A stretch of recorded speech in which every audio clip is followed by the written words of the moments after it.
On May 15, 2009, Thunderfoot launched a video challenge to the Discovery Institute that included my original challenge to all proponents of intelligent design: find a gene that is designed. It has gained a great deal of popularity, reaching the #2 top-rated video of all time in science and technology. Although, to be fair, all of the top 5 are Thunderfoot videos. P.Z. Myers posted the video on his popular science blog, Pharyngula. It's now also available on richarddawkins.net and numerous reposting sites all over the internet. This has garnered responses from various intelligent design blogs, Uncommon Descent and Darwin's God, most along the lines of, homology does not imply relatedness. This is a ridiculous statement, and I'm embarrassed for them for making it. Then along came Casey Luskin. I'd like to address this video to Mr. Luskin. Not everyone knows you, Mr. Luskin, and your work on alternative viewpoints about biological origins as taught in public schools. They may not know that you are a lawyer with degrees in earth sciences. They may not know you as the co-founder of the Intelligent Design and Evolution Awareness Centers, a now largely defunct Christian activist group promoting intelligent design rhetoric on high school and college campuses. The Idea Centers were founded with the principle that only Christians could be club leaders, a principle which was later dropped. Their mission statement includes the following: Idea Center leadership believes that the identity of the designer is the God of the Bible. This idea seems to be at odds with the Discovery Institute's statement of agnosticism about the identity of the designer. It also seems to be at odds with the position of intelligent design as not being religious in nature. I want to start by congratulating you on so many quote mines. When you quote Francis Collins' The Language of God. After all, to reiterate what Francis Collins admits, genetic similarity alone does not, of course, prove a common ancestor, because a designer could have used successful design principles over and over again. You failed to mention the very next line, in which he states, "As we shall see, however, the detailed study of genomes has rendered that interpretation virtually untenable, not only about all other living things, but also about ourselves." This is from page 134 of The Language of God. Even your assertion that 60% is a minimal homology for relatedness is deceptive. The paper you use as support was looking at chromosomal clustering of genes for subunits of a protein complex, and states, furthermore, none of the pairs in question, essential or not, had greater than 60% identity to each other, so they cannot be considered recent duplicates, neo-homodimers, because they have diverged too far in sequence to be equivalent. There is a difference between two proteins being so similar that they are considered recent duplicates, and two proteins being simply related.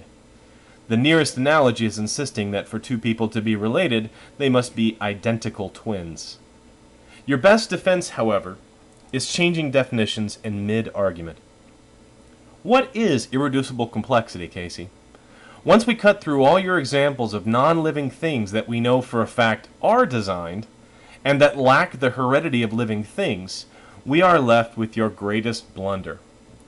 You've developed a definition of irreducible complexity that does not necessitate an intelligent designer. I'm using here B's definition. By irreducible complexity, I mean a single system composed of several well-matched interacting parts that contribute to the basic function, wherein the removal of any one of the parts causes the system to effectively cease functioning. Where in that definition is the designer needed? Your definition only requires fragility. Any mechanism can bring two independently functioning parts together into a slightly different function. I can jam peanut butter and chocolate together and get a new dessert treat. That is not the same if I remove either part. Are peanut butter chocolate cups irreducibly complex? Is an intelligent designer required for every new combination of two parts that has a new function? What is needed is evidence of at least one example of a gene that did not arise by known evolutionary mechanisms. If a designer is active in designing structures, where is the evidence of his handiwork? It's such a simple test that I don't understand why you refuse to look. Orphans are an excellent starting point. please propose an orphan gene, and let's see if we can't identify the unambiguous handiwork of the designer. You understand that this is how theories are developed, do you not? A phenomenon currently unexplained must be parsimoniously explained by a new model of causality. Where is your unexplained phenomenon? You already have a proposed model of causality, but it lacks explanatory power and parsimony, because it fails to explain so many biological phenomena, and it invokes a being that has never been observed and for which no evidence exists. Now back to your article. I am embarrassed for you that you drag out the old strawman canard of astronomical probabilities from your article. The reported figure, probability of an active enzyme forming, is less than 1 in a trillion. Again, yes, this finding does seem to call into question the adequacy of chance, and that certainly adds to the case for intelligent design. That would certainly be true, Casey, if we were shaking up solutions of amino acids, rather than performing a few trillion experiments per second for the last trillion seconds. And if every amino acid of your protein had to match a specific criteria. My advice to you in the future, if you want to come up with probabilities, ask a real biologist or mathematician first. From your website.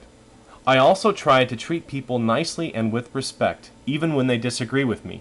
My views combined with my respectful approach tends to incur the wrath of a small cadre of internet Darwinists whose primary tactic of opposing intelligent design is to call names and engage in character assassination.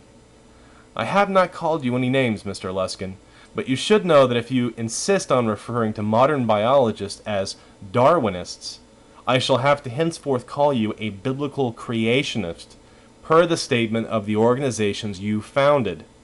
I would suggest you mention this label the next time you testify before the Texas State Board of Education that intelligent design is agnostic about the identity of the designer and is religious in no way. There's a difference between having beliefs and mandating that your beliefs be taught in public schools. I hope that you can recognize that difference.